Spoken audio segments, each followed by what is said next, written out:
Hello दोस्तों, movie minded YouTube channel में आपका स्वागत है। तो दोस्तों, आज हम एक्सप्लेन करने जा रहे हैं ओइजा ओरिजिन ऑफ इविल 2016 की, जो कि एक अमेरिकन सुपरनेचुरल हॉरर मूवी है जिसको डायरेक्ट किया है माइक फ्लैंगन ने और IMDb रेटिंग है 6.2 और रोटेन टोमेटो पे है 83%, जो कि एक ओइजा 2014 की प्रीक्वल है। तो मूवी स्टार्ट होती है 1967 में लॉस एंजल्स के एक घर में, जहां एलिस जेंडर नाम की एक विडो रहती है। उसकी दो बेटी थी, पॉलिना जेंडर जो 15 साल की थी, डोरिस जेंडर जो कि 9 साल की, और उसके फादर थे रॉजर जेंडर जो कि मर चुके थे। और एलिस एक स्पिरिचुअल मीडियम होने का नाटक करती थी, यानी कि वह अपने क्लाइंट्स के मरे हुए लव्ड वन या फैमिली से बात करने का दावा करती। एलिस ने घर में एक सेटअप तैयार करके रखा था जिससे वह अपने क्लाइंट को बेवकूफ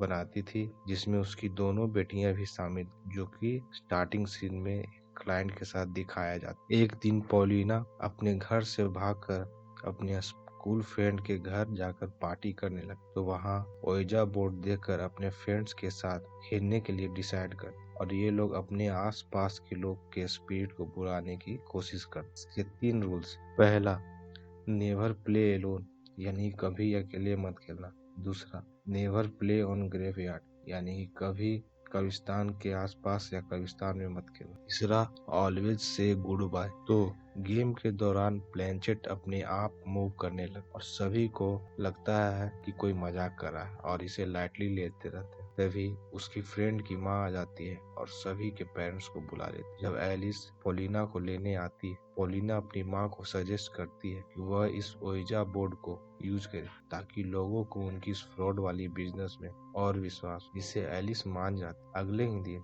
ओइजा बोर्ड लेकर घर आती। इसी बीच हमें दिखाया जाता है कि स्कूल में डोरिस को कुछ बच्चे तंग करते हैं। तभी स्कूल के प्रिंसिपल फादर टॉम आके सबको रोकते हैं। स्कूल से डोरिस को लाने के बाद ओइजा बोर्ड को एलिस टेस्ट करती है, जिसमें वह तीनों रूल्स को तोड़ देती है। ऐसा इसलिए क्योंकि फर्स्ट रूल था कि कोई अकेले ना खेले, और सेकेंड रूल था कि इसे ग्रेवयार्ड में ना खेले, और ये सेकेंड रूल ऑलरेडी टूट चुका था जो कि एक घर शमशान की तरह ही था। ये कैसे, हमें लास्ट सीन में ही पता चलेगा। और थर्ड रूल वो बिना गुड बाय बोले ही ब्रेक कर। इसी बीच वो स्पिरिट से कनेक्ट होने की कोशिश कर रही थी और कुछ सवाल पूछे।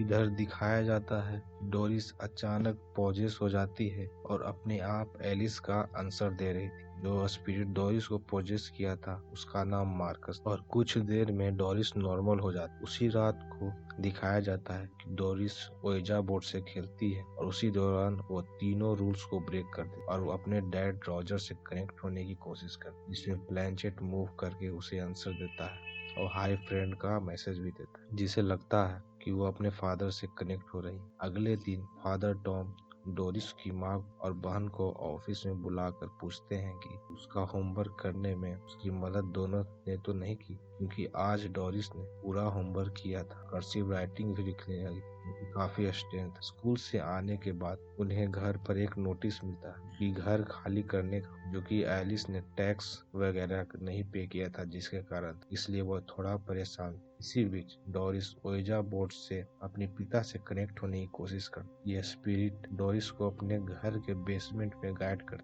और एक दीवार में से कुछ पैसे से भरा बैग मिलता जो कि काफी स्ट्रेंज था। वो अपनी माँ और बहन को बताती है, तो वो भी इस बात को पता लगाने के लिए तीनों उस ओइजा बोर्ड से स्पिरिट से कनेक्ट होने की कोशिश कर, और एलिस कुछ पर्सनल क्वेश्चन करती है जिससे प्लेंचेट मूव करके आंसर देती, जिससे एलिस को भी भरोसा हो जाता है कि वह रॉजर ही है। और डोरिस बताती है वह इस प्लेंचेट ग्लास उस स्पिरिट को देख भी सकती है, और एलिस सोचती है कि डोरिस की मदद से अपने क्लाइंट को खुश करने की बात, जिससे पॉलिना उसकी मदद करने से इनकार करती। तो धीरे धीरे एलिस डोरिस की मदद से क्लाइंट को हेल्प करना शुरू कर देती। इधर इस चक्कर में डोरिस ने स्कूल जाना भी बंद कर दिया था, और प्रोसेस होने के बाद डोरिस अलग अलग आवाजें निकाल कर क्लाइंट को खुश करने लगी थी और अपने फैमिली से कनेक्ट फील करवा रही थी। इसी सब के बीच डोरिस को अपने गर्दन में दर्द फील होता है, और रात में दर्द के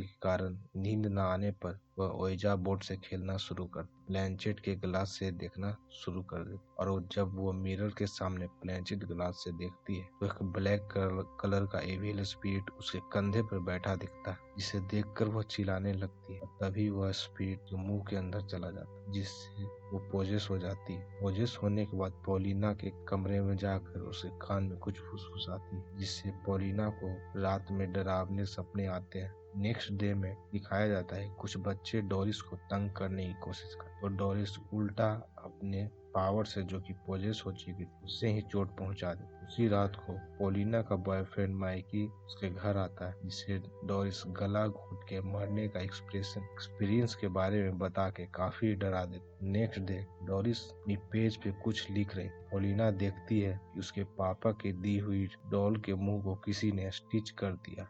तो पॉलिना डोरिस से पूछती है तो वो बताती है कि यह सब उसने नहीं, डैड ने किया आवाजों को रोकने के लिए। और पॉलिना अपनी माँ से कहती है कि डोरिस कुछ चेंज हो गई। अगले सीन में दिखाया जाता है कि पॉलिना को डोरिस का वो पेज मिलता है जिसमें डोरिस ने पोलिश लैंग्वेज में कुछ लिखा हुआ था, जबकि डोरिस को पोलिश आती ही नहीं थी, जिसे लेकर वो फादर टॉम के पास जाती है, उसे ट्रांसलेट करने को कहती। Next day father Tom Ellis के घर आकर अपनी मरी हुई वाइफ ग्लोरिया से बात करने को कहते हैं और डोरिस से अपने वाइफ का मिडिल नाम पूछते हैं, जिसमें ब्लैंचेट मूव होके लिन बताता है। तो वाइफ की आवाज में कुछ बोलती है और फादर टॉम भी ऐसा शो करते हैं कि सब कुछ ठीक है और पॉलिना और एलिस को कुछ बताने के लिए ऊपर के कमरे में चलने को कहते। डोरिस को टीवी देखने को कहते। फादर टॉम बताते हैं कि उसकी वाइफ का मिडिल नाम लिन नहीं कैथरीन था, क्योंकि वो लिन नाम सोच सोच कर डोरिस को चकमा देते हैं, जिससे पता चलता है कि डोरिस किसी भी आत्मा से कांटेक्ट नहीं करती। वह बस लोगों के दिमाग को पढ़ लेती और उसका आंसर देती, जिसे लोग बिना सोचे समझे भरोसा कर लेते। फादर टॉम बताते हैं कि उसकी आवाज उसकी वाइफ की नहीं बल्कि एक रैंडम औरत की थी, जो कि उस इविल स्पिरिट ने डोरिस के थ्रू निकाला था। फादर टॉम बताते हैं कि डोरिस ने पोलिश में जो भी लिखा था वो एक पोलिश इमाइग्रेंट मार्कस नाम के आदमी के बारे में, जो वर्ल्ड वॉर 2 के बाद एक डॉक्टर ने उसे पकड़ के अपने घर में कुछ एक्सपेरिमेंट करने के लिए रखा था। और उस डॉक्टर ने मार्कस के साथ साथ कई और लोग को भी पकड़कर उन पर एक्सपेरिमेंट करता था और उनके वोकल कॉर्ड निकाल कर उन्हें गूंगा बना देता था, जिससे सबकी मौत हो जाती। इसे साफ पता चलता है कि 20 साल पहले एक पागल डॉक्टर ने कुछ 20-25 लोगों को मार दिया था, जिसे पता चलता है कि यह घर एक तरह से ग्रेवयार्ड है और रूल नंबर 2 ऑलरेडी ब्रेक हो चुका है। फादर टॉम बताते हैं कि मार्कस अपने बारे में अच्छे से एक्सप्लेन किया और मरने के बाद भी यहाँ मौजूद और यहाँ की चीजों को फील कर रहा था और उसके साथ और भी स्पिरिट यहाँ पर है। मार्कस के हिसाब से स्पिरिट वर्ल्ड कोल्ड और वॉइसलेस है और इन स्पिरिट को एक आवाज की जरूरत है, जो कि डोरिस को पोजेस करने के बाद उन्हें मिल चुका। यही रीजन था कि डोरिस एलिस के थ्रू पूछे गए सवालों का जवाब दे पाए थे, क्योंकि वो स्पिरिट शुरू से ही उन पर सभी पर नजर रखे हुए। इधर हमें दिखाया जाता है कि डोरिस कुछ डरावनी सिचुएशन में बैठी हुई टीवी देख रही है और उसी वक्त पॉलिना का बॉयफ्रेंड माइक आ जाता है और उसे डोरिस कुछ दिखाने बेसमेंट में ले जाती और उसी दीवार के पीछे से कुछ निकालने को कहती, जहाँ उसे पैसों से भरा बैग मिला था। उसी बीच माइकी को इंसान की खोपड़ी मिली और उसके पीछे डोरिस को पोजेस होते हुए हमें दिखाया जाता है। पोजेस होने के बाद डोरिस माइकी को मार देती है। जब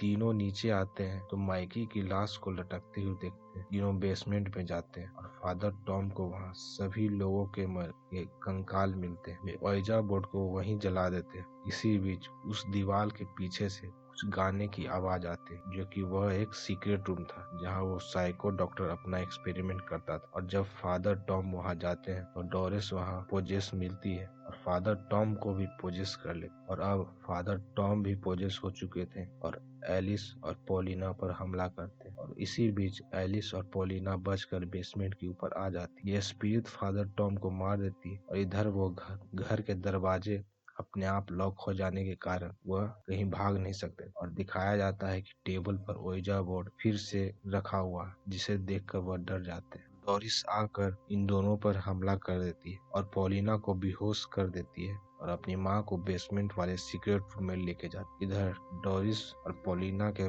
डैड यानी कि रॉजर पॉलिना को हिंट देते हैं कि उसे रोकने के लिए उनकी आवाजों को रोकना जरूरी है, इसलिए उस डॉल की तरह डोरिस का होंठ होंठ भी उसे सीलना पड़ेगा। इधर डोरिस अपनी माँ को मारने वाली ही होती है, पॉलिना आकर उसे रोक देती है और उसका मुंह सीलना शुरू कर देती, लेकिन सारे एविल स्पिरिट उसे रोकने की कोशिश करते और कैसे भी करके पॉलिना डोरिस के होंठों को सील देती, लेकिन इन सब के बीच डोरिस की मौत हो जाती है और डोरिस की स्पिरिट अपने पिता से मिलती है। पर इधर पॉलिना पोजेस हो चुकी थी, वह अपनी माँ को मार देती है और होश में आने के बाद रोने लगी। नेक्स्ट सीन में दिखाया गया है पॉलिना अपनी माँ और बहन के खून के जुर्म में मेंटल असाइलम में, और डॉक्टर से बातों से पता चलता है उसकी बहन और उसकी माँ की लाश अब तक नहीं मिली। पॉलिना ने डॉक्टर को अब तक कुछ नहीं बताया। अपने कमरे में जाने के बाद पॉलिना फ्लोर के कारपेट को हटा के अपने खून से एक ओइजा बोर्ड बनाती है, चश्मे का ग्लास यूज करके अपनी बहन के स्पिरिट को बुलाने की कोशिश। नेक्स्ट सीन में दिखाया जाता है जब डॉक्टर पॉलिना के कमरे के बाहर से गुजरते हैं, उसे रूम के अंदर डोरिस और पॉलिना दिखाई देती, और जब डॉक्टर फिर से वापस आके देखते हैं तो पॉलिना वहाँ खड़ी होती है और डोरिस दीवार पर उल्टा चलते हुए डॉक्टर के पीछे आती है और मूवी यहीं खत्म हो जाती है। दोस्तों, इस मूवी में एक पोस्ट क्रेडिट सीन भी है जो कि 47 साल बाद दिखाया गया है। कि पॉलिना को दिखाया जाता है कि वह एक बूढ़ी हो चुकी है, कोई उसे ढूंढने आया जो खुद को उसका भतीजी बताती है। यहाँ से 2014 की ओइजा मूवी कनेक्ट होती है। तो दोस्तों, कैसी लगी आपको ये मूवी एक्सप्लेनेशन कमेंट में जरूर बताएं। अगर आप नए हैं तो लाइक, शेयर और सब्सक्राइब करना ना भूलें, और आप कौन सी मूवी का एक्सप्लेनेशन चाहते हैं कमेंट में जरूर लिखें। Thank you.